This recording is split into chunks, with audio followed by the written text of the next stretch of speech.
to the Travel Squad podcast. We adventure the world together, one passport stamp at a time. We're here to share travel news, tips, and our own adventures with you. Every Travel Tuesday, we share stories on a variety of topics, including our hometown San Diego, hiking, Weekenders, national parks, international getaways. And inspiring you to go on your own adventures, even if it starts with your own backyard. I'm Jamal. Brittany. And I'm Kim. And we're the Travel Squad podcast. So grab your ticket and your passport. And don't forget your travel insurance. And prepare for takeoff.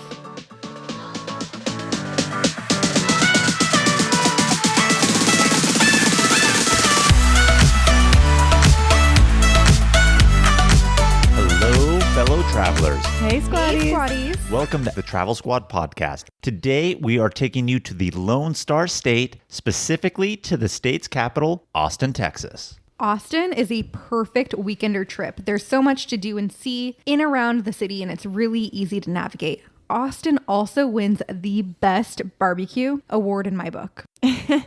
I didn't have any barbecue when I went to Austin. No, I had plenty of tacos, but I absolutely love Austin. It's a city I knew I would love before I ever went. When I went, I loved it, and I've been thinking about it ever since. I think in 2022, I'm going to finally make my move and call it my new hometown. Big move right there, Kim. Big move, but it's amazing. There's so much nature. There's so many good restaurants. There's live music. There's equal amounts of nature and party. It's like everything I could ask for. It's no Miami, though, Kim. What about Miami? It's no Miami, but there's also not as much humidity. And no hurricanes. No hurricanes. That's right. And actually, as far as that goes, you know, the Houston, Corpus Christi kind of area does get hit pretty bad with hurricanes. Austin, for the most part, comes out unscathed from a lot of weather events. Well, it's inland. So, I mean, there may be major thunderstorms and downpours and maybe even hail. I like those. Yes, but no hurricanes, that is for sure. So you're avoiding it on the Gulf there in that Houston area you're talking about. Definitely not Miami. But I'm excited to talk a little bit about Austin here. Brittany and I had gone for our anniversary on a weekender trip. You had gone before with a friend, Kim, to Austin. Yes. And I hyped it up so much, you guys were like, we got to go. Well, we got to go. Austin is one of those unique cities within Texas. I mean, I hate to stereotype Texas as just Texas, but Austin is that one unique city that's not like Texas. And what I mean by that is Austin is a little bit more of a liberal city. And I'm not talking just like in terms of politics, but in terms of like lifestyle and, one of their partying. mottos is keep Austin weird. Yes, like Portland, keep Portland weird, And right? they are weird. Yeah, and so they just adopted that and brought it over to Austin. So that's what I mean by that. So we're going to dive right into the tips. So let's go ahead and start you off with one. And this is Texas. We got some big tips here for you. Everything's bigger in Texas, Yes. including the tip. So first tip is that if you are planning to keep yourself central to the downtown area of Austin, you really don't need a car. You can get around everywhere by walking or Uber. Yes, and the airport is not very far from downtown either, so it may be a little bit more expensive with a cab ride or an Uber or Lyft, but you're going to be saving that money because parking downtown is expensive in hotels. Rest assured, you stay in a hotel downtown, you're paying at least $15 to $30 depending on the place per night that you're staying. But if you're not staying in downtown, or if you are planning to explore the outskirts of the city or surrounding areas, you will need a car. And there is a lot on the outskirts to explore. And Jamal mentioned it earlier, parking is expensive. It was $30 a day when we were at the hotel we were at. When we were there for 3 days, like that's almost $100. Weather-wise, Austin's pretty nice, but in the summer, it can be very hot, like 100+ degree weather. When we were there in August for our anniversary, Kim, hot as shit. Really humid also. And then the irony of it is later in the day, that big thunderstorm came in that I was talking about. So do keep that in mind. You know, certain places in the U.S. are known for summer thunderstorms. Austin is one of those places. Torrential downpour came through, but for the most part, yes, very, very hot during the summer. I didn't mind the heat so much though. Like we grew up around Sacramento where it also got really hot in the summer. So I don't know, it felt normal to me. I don't mind heat, but when we were there, it was a little bit more humid. It's the humidity, and they always say that is what kills you, quite honestly. I mean, sometimes when we go to Vegas and it's like 105 degrees, it's a dry heat. I don't really feel it. It doesn't feel like terrible. It's bad, don't get me wrong. But, you know, 90 degrees with humidity in Austin is pretty bad. You know, I don't mind heat so much as long as there's like shade. If you're in direct sun the whole time, that's when it's terrible. Everywhere has AC. That's very true, but when you're out and about and walking, that's when it's really a problem. But here's the solution for you, and with the tips. is that Austin does have a lot of natural swimming holes. So they have those natural swimming holes. Maybe you've seen it on Instagram or anything like that. A lot of the limestone structures where you can go swimming. A lot of it is in shaded areas, sometimes not. However, if you are going specifically for that and the cool down, just look online on which place you want to go. Some of them do require tickets, advanced reservations, but most importantly, during certain times of the year, they can be polluted with algae. So they do naturally clean themselves. I mean, they're natural ecosystems, but during certain times of the year, you're not going to be wanting to go in there. So if that's what you're specifically going for, do your research and make sure that that's not going to happen to you. Where to stay in Austin? So normally we kind of go for like mid-range budget type places, but for some reason, both of us on our 2 different trips went all out on the place we stayed. Balls to the wall. And they were great places to stay. So Jamal and I stayed at the Fairmount Hotel, and this was a really great place to stay. We had views of Rainy Street, views of Lady Bird Lake. We had views of the Bat Bridge as well. So it was a really nice hotel, really cool pool to lay out and lounge at as well. And we booked it with our Chase Sapphire Reserve card, and it gave us a lot of perks. Yes. So when we booked it through our Chase Sapphire Reserve, and again, we've talked about this credit card before. If anyone is a frequent traveler, I highly, highly recommend it for you. It does have a very large annual fee, but the fee more than pays for itself, I feel like, if you're utilizing it correctly. Point being, they have a service through that credit card where you can book at what they call the luxury hotel collection. And when you book through there, through that service, having that card, it gives you a lot of free perks. Free breakfast, free hotel credits, free room upgrades also. So we utilized it for that. And normally Brittany and I don't really go balls to the wall, but it was our anniversary trip. So I think that's one of the reasons why we ended up doing it. But such a great hotel with all those views that Brittany was talking about, and really, really nice. And they gave us some plush bathrobes, Kim, right up your alley on that end of things. That's amazing. The hotel that I stayed at when I went with my friend Jamie is called The Line. And this is right on the downtown side of Congress Street Bridge, where the bats come out on the other side. So our room was facing Lady Bird Lake. We had a view of the bridge. It was amazing. The other side of the hotel has a view of downtown Austin. It's an amazing hotel. Super hipster, creative, artsy vibes. The pool in the back, beautiful lounge deck. It has Veracruz tacos there. They have a bar, they have a DJ. And the backside looks out to the Arboretum where everyone's walking once they get across the bridge. So it's really, really cool. Probably around the same price range, $300 to $400, maybe more depending on the day that you go. But I would highly recommend this hotel. So, Kim, you mentioned Veracruz tacos. We'll get to it later. It's not a specific style of taco. It is a specific company, and they have multiple locations. Very famous in Austin. And they happen to have one at the Line Hotel. We're going to touch upon Veracruz later because, believe me, I have something to say about Veracruz, but we've mentioned twice now Lady Bird Lake. And when you look online on things to do in Austin, you're going to see Lady Bird Lake. And let me tell you something I learned a little bit later. Lady Bird Lake is not even a freaking lake. It is just a portion of the Colorado River that runs in front of downtown Austin. So the Colorado River is what runs between in there, and there is no lake. It's part of the river. Why do they call it a lake? That I do not know. That I can't tell you. There's lots of cool activities to do in that area of Lady Bird Lake of the river, but at the same time, don't be deceived. It is not a lake. So we're going to jump into some food and drink talk. But Kim, I'm really disappointed. You didn't have any barbecue while you were in Austin. No, I didn't. You know, I went with a vegetarian, so that might have been it. Okay. That makes sense because I think you went to Austin after we had stopped in Texas at Brittany's sister's house and we did Texas barbecue. I knew you liked it, so I'm shocked to hear, but it makes sense why you didn't go. But when you go back to Austin or when you make it your future home, Kim, you have to have barbecue out there. So let's get right into the barbecue. I mean, how can you go to Texas without barbecue unless you're in the situation like Kim? So let's hit the ground running. First place that we would recommend to get in Austin is Franklin's Barbecue. Now, because of COVID, they were requiring that you only do to-go order pickups, and they only did so many per day. When we were there, unfortunately, it was completely sold out, so we didn't get to try it. But if you talk to anybody who knows anything about barbecue in Austin, they will highly recommend Franklin's. So if you go there before we as the squad are able to go back and try it, let us know. But everybody raves about it. The second place that was completely raved about online was called Le Barbecue. We drove by it to see if we wanted to go there. And oh my God, the line was crazy long. It was going outside the door, winding down the street. And we're like, no, this is a little too crazy. We're going to spend hours just waiting in line. And we were already hungry. And every barbecue place, like every popular barbecue place, lines are crazy. So we had actually driven by another place called Terry Black's Barbecue. And when we had originally gone by there, line was also super crazy. And we're like, are we going to be able to eat any barbecue while we're in Texas? Or are we just going to spend the whole time waiting in line? But then there was that torrential downpour and thunderstorm. And while that was happening, Kim, we were like, you know what? No one's going to wait in line in this. Let's go.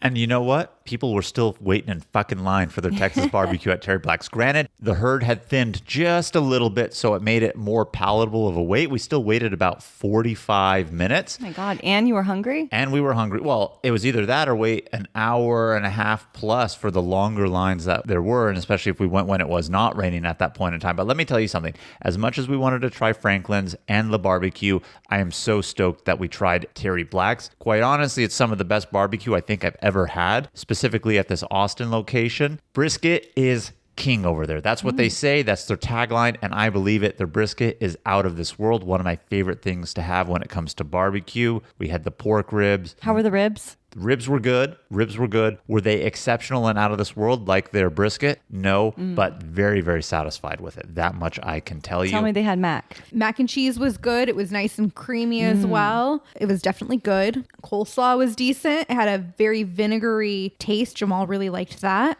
But you know what their highlight was of sides? Their creamed corn. Oh. I love me a creamed corn. I thought you were going to say peach cobbler. No, sides. No, Kim, we're talking still about the creamed corn. It was very, very good, but we did have the peach cobbler for dessert. It was really, really good, but it's not like the Texas barbecue we had in Dallas when we were with her sister, where it was the all-you-can-eat peach cobbler included. You had to buy it solo, but it was still really, really good. There was also another barbecue place called Brown's Barbecue. This is actually a food truck, and there was no line, which is amazing. So it's a good option if you are short on time or if you like to avoid lines. The brisket there was also good. Their sides were okay. So sides at Terry Black's were much better. But if you're in a rush and you still want Texas barbecue, this is a good option. Yeah, and the barbecue was fantastic. Just the sides, maybe it was an off day, so I don't want to rag on Brown's too much, but really, really good barbecue specifically. And what I really liked is even though this was a food truck, it's in front of a bar. So they have an agreement worked out with the bar. So if you order the food, you can go inside. You don't even have to order a drink, but how am I supposed to go in a bar and not get myself a drink? So we were able to go inside, escape the heat, and enjoy our barbecue there because we did 2 rounds of barbecue in Austin. One weekend, 2 rounds of barbecue. Why not, right? Would have been 4 if the other 2 places could have taken us, Kim. Now, Austin is well known for its tacos. I did my research, and this is what they said before I ever went to Austin. So this is the impression I had going in. Coming from San Diego, California, where we are right next to Mexico, and I've eaten a lot of tacos, Austin's tacos were different. They weren't good. I'm just going to come out and say it. You know what? Austin and Texas, when you talk about your Tex-Mex food, I hate to say it, it's not very good. I think the one noticeable thing is that they use small flour tortillas. They don't use corn. That's fine. That's not really it. I just think all in all, the flavors are just completely different. They try to make it really artsy. Yeah. And I get that it is a unique regional thing, and I'm not hating on that because I think each region should have their own thing. But for everybody, when you go online and look at Texas tacos or Austin tacos for that matter, everybody's raving about it. And I do not know what the hell they're talking about. I'm just going to be completely honest with you. Brittany was like, all right, we're here. They're famous for it. We got to try it. I was on board with it. You had already gone to Austin, mentioned it too. And I think I even remember you saying like, you know, they were just okay. And then Brittany showed me a photo. And as soon as she showed me a photo of what it looked like on the menu, I knew for sure. Yeah, I knew for sure I didn't want to go there. But I trooped it out, went with Brittany, had it, and I could have easily done without. So I'll tell you what, if you're a Californian, don't go. If you're from anywhere else where they don't really have good Mexican food, you may enjoy it. But as a Californian, don't waste your time. I had Veracruz tacos only because it was served at the pool at the Line Hotel, and that's what they served. So we ordered food. I got mole tacos, chicken tacos, and then something for Jamie that was vegetarian. totally underwhelming and just like the And flavor. overpriced. Oh, very overpriced, like $5 or $6 a taco. And they weren't that good. I also went to Torchy's Tacos, which is another well-known place in Austin. I got a fried chicken taco, and you go into that knowing this is not your average taco. Right. So I thought that was decent. It's the same kind of flour tortilla, crunchy. Maybe it was even like a cabbage with the fried chickens. It was pretty good. Sold me with the fried chicken, Kim. That's all you need to say.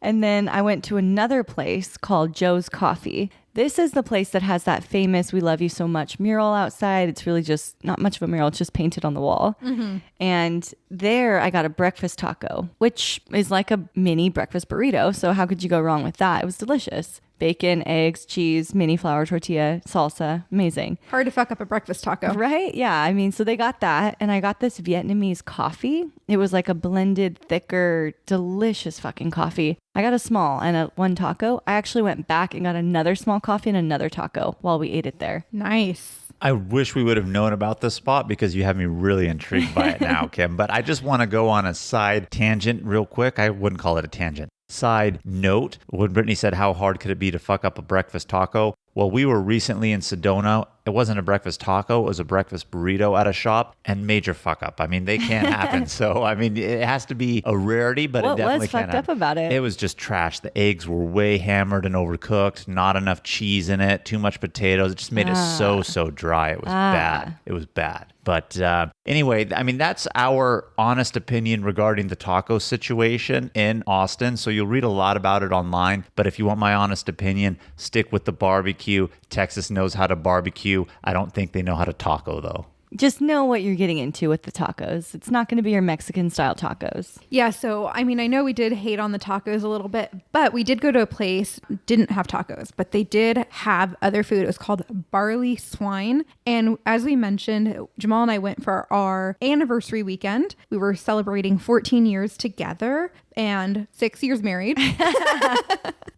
But my sister actually told me about Barley Swine, and they have a 9-course tasting menu. You guys love tasting menus. Love them. Love them. They are continually changing their menu, and it's definitely a foodie hotspot. And you would need to make reservations, but it was so good. We enjoyed our time there, and I would highly recommend going there, and I would go back. Yeah, if you're looking for a more elevated place to eat, I would recommend Barley Swine. Also, I enjoyed it a lot. So I think that gives you guys a good little bit of information regarding the food scene out in Austin. The food scene is huge. I mean, you could literally take an eating and drinking tour of Austin and do nothing else there, even though there's tons of other things to do. I think I saw a Viator tour that was like an eating tour of certain I foods bet. and things that they have. Yeah, for sure. I actually took the car and drove 45 minutes outside of downtown to this place called the Oasis on Lake Travis. Beautiful place. It's this multi-level kind of like venue, has all these different restaurants, bars, shops. And when you're on one of the topper layers, you look back at the building and it just looks like Europe. Oh, wow. It's so pretty, and it's right on the lake, and there's like all these gates with heart locks all over. It's super pretty. And so we had dinner there one night, had fajitas and margaritas, and it was great. There's also one other place I want to mention that is very unique and very cool in downtown Austin. It's called Te Quiero Mucho. And again, it's some Mexican food, but it's not the food that draws you here. It's the drinks and the atmosphere. Everything is pink. Like they had a phone booth that was just covered in flowers, totally pink. Everything's beautiful. You want to Instagram everything. They had these drinks that come in almost like Capri Suns, and it said bitch juice on it. And they're just cute, and you just want to drink and eat there. That sounds right up your alley, Kim. You it's very described that, and I'm just like, oh, Kim would for sure go there. Well, if you're on the adult-oriented drinks and you don't really want the bitch juice, as Kim was talking about, and want some beers or something, they do have a craft brew scene out in Austin. The one brewery that Brittany and I went to was absolutely amazing. I really loved it. The interior in terms of like breweries was nothing special and left a lot to be desired, but the beers were really good. Like Brittany drinks beer, but she doesn't love beer. We had it, left, and came back another day because Brittany liked it so much. Wow. So when Brittany is intrigued by a beer, I know it's a good beer. And that was at Central District Brewing, right in the heart of downtown. They had an amazing sour beer, and I think that's what Brittany had and loved. Yeah, it was called Violet Crown. It was a black currant kettle sour. It was amazing. I had, I think, 2 one day, and then I loved it so much we went back the next day so I could get it again. There's a couple other party neighborhoods in Austin that you'll definitely hear about if you're researching. The first one is 6th Street, and this you can imagine like Bourbon Street in NOLA. It's a big long street with tons of bars, rooftop bars, smaller bars, dancing bars, like all the bars. And it's, I would say, not where the classy people go to have a Manhattan after the office, but it's definitely where you go to get crazy. And, you know, you have to see it if you're there. When Jamie and I went, we were walking down the street, and it doesn't get going until later in the evening. So think like at least 10 o'clock is when it will start getting crazy. That's my bedtime. Yeah. So it's not for everyone, but the one thing I remember, I don't remember what any of the bars were called. The only thing I remember is that at one place we paid $16 for not one, but 2 double Red Bull vodkas. Fucking them hard. Fucking them double hard. And that was exciting. Another famous party district in Austin is going to be Rainy Street. Now, Rainy Street, when we were staying at the Fairmount in Austin, we had views of it. During the day, it's very unsuspecting. You know, again, it's geared towards the nightlife, so you're not really going to see much happening there. But during the evening, it's all lit up. They have strewn lights all about the streets and from one bar to the next. And what was really unique is maybe you guys have seen this new building technique where people take shipping containers and they make like homes and buildings and things like that. Well, on Rainy Street, I felt like 50% of the bars were made with that. They were shipping containers and they were stacked all uneven and in these weird different ways. And so it just created a unique ambiance of the party district that they had down there. It also was looking like a residential neighborhood. And so some of the places that weren't converted from container homes were actually just old homes that were converted into bars, mini hotels, or even restaurants. Jamal and I didn't go to party, but we did drive down it to check it out. And there was a ton of food trucks that you can go. And so if you hop from bar to bar and you get a little hungry, got to soak up some booze,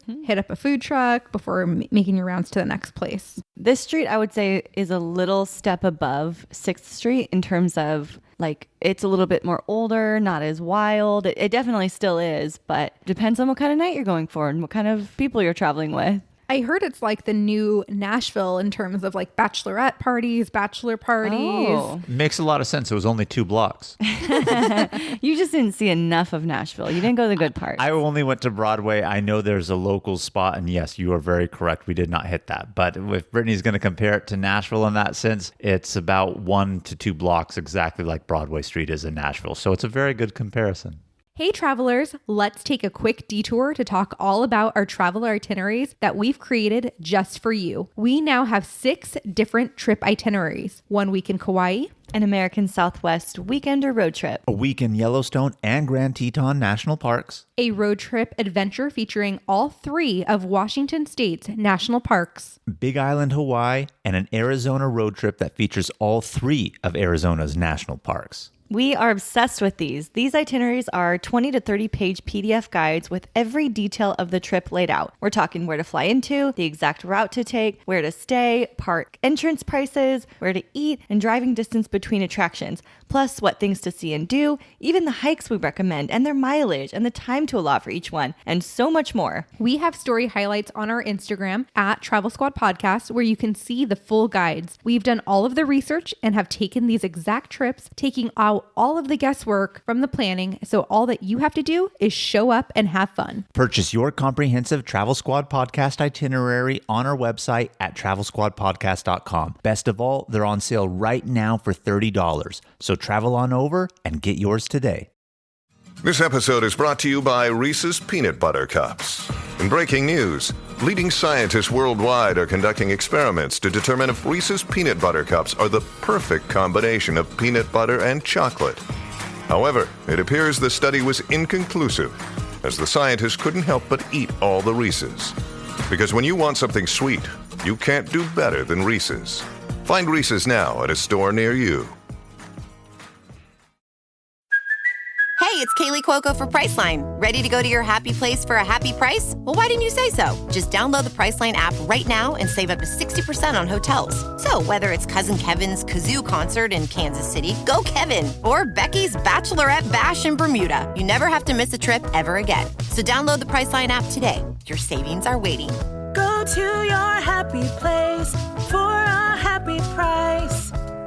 Go to your happy price, Priceline. Other than eat and drink, there are tons of nature and different activities that you can do out and around Austin. Yeah, both of the hotels that we stayed at had views of Lady Bird Lake and the boardwalk. There's actually a boardwalk there. Jamal and I checked it out. Has really great views of downtown Austin looking across the lake. If you're into exercise or you want to take a walk, there's a 10-mile loop that goes around this area. And if you want to be out on the lake, you can paddleboard or even kayak. I actually wanted to try paddleboarding for the first time because I haven't done it. But what didn't sell me is you can't go swimming in the water. So you can't like jump in. You can really just stay on the paddleboard or in your kayak. You can't get out into the water. So a couple things. You mentioned across the lake or get on the lake a couple times. Again, it's the river. So here's the confusion of Lady Bird Lake and making us think it's a lake. It's, again, the river. But two, why don't you tell us, Brittany, why you can't get into the water? Because when we were talking about things to do in Austin, paddling down the river was one of them that I really, really wanted to do. And then when we found out that we couldn't get in, we decided against it. We knew it was going to be hot, and why be on the water if I can't get in the water? Why have my fair skin burn? As we know, I burn. So what's the purpose and reason why you can't get in? I think it's just too polluted. It's not good to get in the water. That's a shame. Yeah, hopefully they get that together sooner or later. Zilker Park is another big point of interest in Austin. This is where they have the Austin City Limits Festival. It's a huge park. Think Balboa Park, Golden Gate Park. What's the one in New York? Central Park. So this is their version of that, and it is really big. They have huge sprawling lawns where people are laying out and picnicking. This is where they have Barton Springs, which is that very famous big swimming hole. It's actually natural, but they've made some man-made parts of it, and everyone that lives in the city goes there to swim for the summer. It's really beautiful. You can spend a whole weekend just there. I love cities that have great city parks. And Zilker Park is one of them for Austin, so highly recommend. But again, if you're going during the summer, maybe you don't want to be out there in the heat, so that Barton might be... Springs. Yeah, I was going to say But that you could also- cool off during that time. But yeah, is there a lot of shade in the area that you were in? There is a lot of shade. And not only Barton Springs, because when I was there, it was closed because of COVID, so we couldn't even go in there. But it flows into an actual little river. So you can take your dog down there, go into that portion of the river. And yeah, there's trees lining the whole thing. That's very nice, because what area we saw of Zilker Park was kind of just like open in that big spread of lawn area. So that's why I just want to make sure, because we didn't see Barton Springs. But another unique Austin activity is Congress Bridge. What is a bridge? Why does anyone really care about the bridge, quite honestly? Well, I'll tell you why. It's because this bridge is built over a bat cave. And at sunset, up to 1.5 million bats can fly out of the cave to go on their evening prowl for food. So it's a unique activity. You could either stand on the bridge, watch them come out from our hotel room, depending on what hotel you're staying at. You don't even have to go on the bridge. You can go ahead and see it. And there's even tours that you can do where you get into the kayaks or the paddle boards and are on the river under the bridge as they come out. Just be sure you don't get some bat guano on you and you're right there and under it. But very unique ways to go ahead and witness the bats flying out. And I if you've thought never... that was kind of cool because the whole community gathers in that area to watch it. It's like sunset here. Everyone stops and waits for it. Yeah, it's really unique. So again, you can either park and walk to it. They do have a parking lot that's close to the bridge. We didn't do that, so I don't know how much they charge, but I don't think the parking was free if you're going to do that. Probably not. I walked Yeah. across since my hotel was on the other side of that bridge. We just walked 10 minutes across the bridge. You know, Jamal was saying, why is it called Congress Street Bridge? And then while we were driving down it one time, we actually realized that you can see the state capitol if you look far enough down the street. Yes, you can. Yes, that bridge spans the river and that street goes all the way to the state capitol building. And then on the other side of that bridge is the South Congress neighborhood. Makes sense. Makes sense. Yeah, it's all coming together.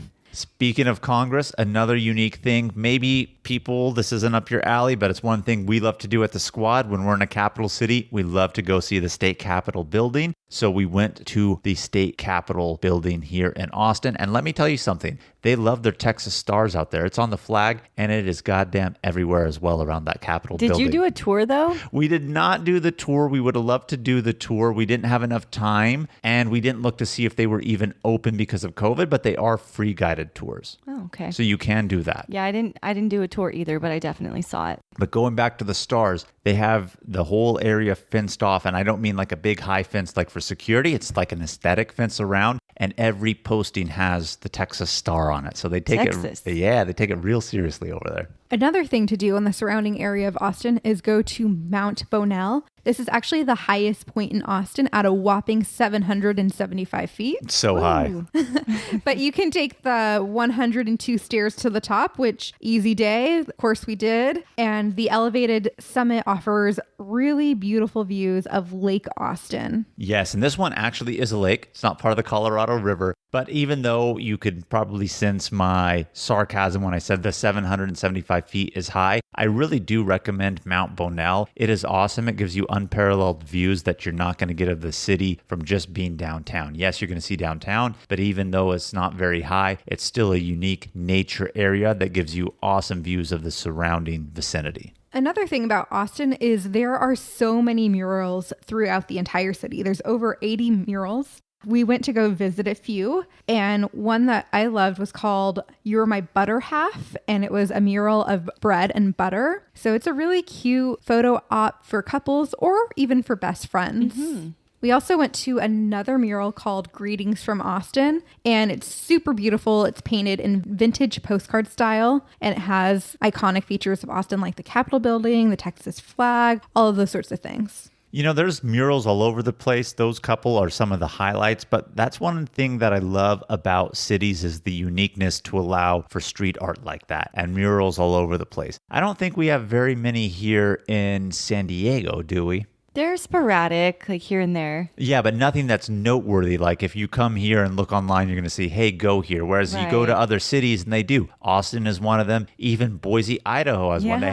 They have Freak Alley completely dedicated to it. Even in Miami, Kim. So that's one of the unique things about Austin is the street art and murals that they have out on the walls of buildings. And it's spread throughout the entire city. So you could even make just a morning or afternoon of just checking them all out. Yeah, they have so many more. I heard and I read about there's a Selena Quintanilla mural, which I wish I had gone to. I would have loved to see that. Yeah, you know, we had just finished watching the Selena series from Netflix. So I was like, too bad. I missed that one. And then there's another one called Love from Austin. It's this big black wall with a shape of Texas painted on it. And they have a Austin skyline in it as well. So definitely do some research on some of your favorite murals. And if you're in the city exploring, check them out. Get some good pics. All right, so we've talked about the food, we've talked about the nightlife and the downtown and the drinks. But if none of that really intrigues you, Austin is known for the nature and the swimming holes that we referenced earlier. And one of the most famous ones in the area that Brittany and I did is the Blue Hole. And Brittany, why don't you tell everybody what the Blue Hole is?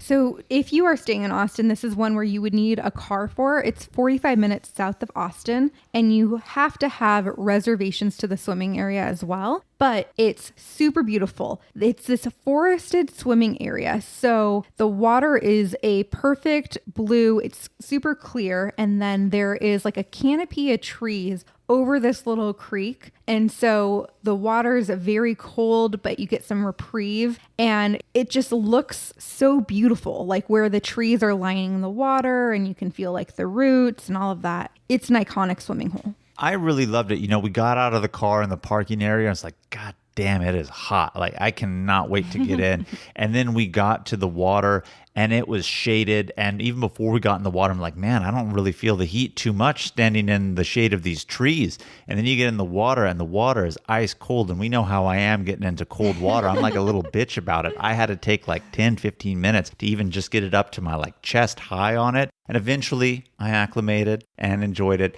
But you can do a lot of stuff in here, just the natural swimming. You can bring your swimming tubes and just float down the river, sit in it. They also have some swinging ropes tied to some trees so you can launch off the dock or deck and then flip in with the rope and everything like that. So you can have a really good time out here at the Blue Hole, and I highly recommend it. Dude, there were people swinging from the ropes and they were like doing flips off of them into the water. Whoa. It was crazy. But, you know, Jamal and I came and I feel like we came a little unprepared. We didn't get the memo that you should bring like, you know, your little floaty and your little tumbler filled with booze because... Oh, yeah, it's a given. People are bringing ice chests out there too. Yeah, the locals, they were doing it right. Like you could tell us. See, those are my people. Well, it's cool because once you get to the tree-lined area and the blue hole itself, then there's not really any areas to lay out. But before that, they do have a nice grass area so you can picnic and everything. And I just really want to stress how clear the water is. Like, it is crystal clear. I really wasn't expecting that, quite honestly. But I am going to throw something out here for you guys to be aware of, is most parts in the blue hole, you can actually stand. Some parts you cannot. You're going to have to swim or tread water. And we were at a part where we had to tread water, and I was tired of treading water. And so I just grabbed onto one of the trees that was lining the banks of the water right there.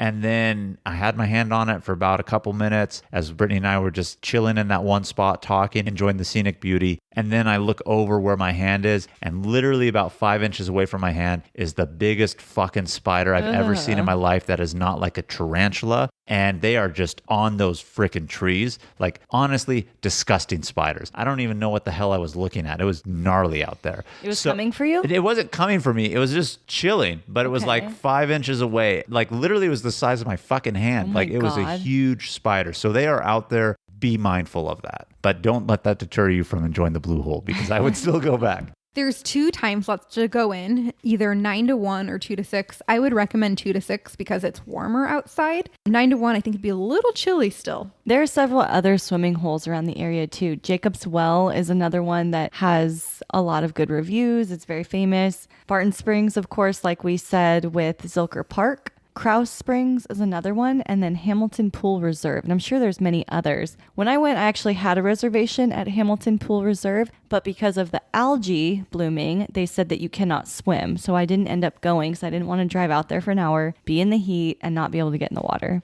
Did they refund you the ticket cost? I didn't actually pursue that. Okay, so you just let it go. Well, they didn't cancel the ticket. Well, yeah, but I mean, the attraction is swimming in there, so exactly. Yeah. I didn't pursue it. Okay, I was just curious if they did or didn't. But that goes back to what we were saying earlier in the tips. Just be mindful. Certain times of the year, certain locations have those algae blooms. So if you want to go to one spot in particular, just be mindful of that when you're making your reservations. There is so much to do in Austin, and I think because it's growing so quickly, I think it's one of the top cities that people are moving to every day in the United States. And so this list changes. There's so much more to see, do, drink, eat, swim at. The people there that I met were so nice. Southern accents, Southern hospitality. You got to love it. Lots of men. There's like 120 to every 100 women. There you go, Kim. That's your style. Yep. And so if you, as a listener out there, are living in Austin, hit me up. I would really love to know some tips as I look to relocate there.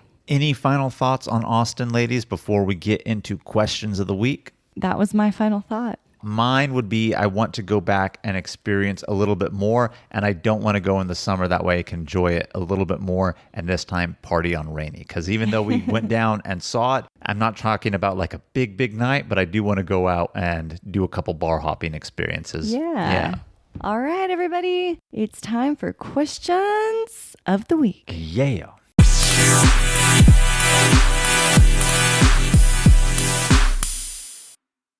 Question number 1, how many days do I need in Austin? Good question. I think you could really spend a week there and do something different every day. But if you're pressed on time and you're just talking like minimum how many days, at least a weekend. 3-day weekend, ideally. Yeah, Jamal and I did it on our anniversary weekend, and we did do it as a 3-day. We took Friday off, went Saturday and Sunday. Yeah, I would definitely say 3 days. If you want to waterhole hop, if you will, maybe a little bit more time also. But again, it really depends on what it is that you want to do in the city. But I do think that the 3 days is good. Any longer than that, I mean, I know, Kim, you said maybe a week. I don't know if I would think a week, but maybe that's why I could live there. I know, but that's why I need to go back the second time to really do a little bit more than what we weren't able to do on that 3-day week. There's 2 things I would love to do, and I don't know if there's like one of them still going on with COVID, but one is the famous float down the river. I think it might be the San Marcos River, but everyone gets on their tubes. It's a total drinking event. I've heard it is amazing, super, super fun. So I'd love to do that. And then before COVID, when we were researching going here,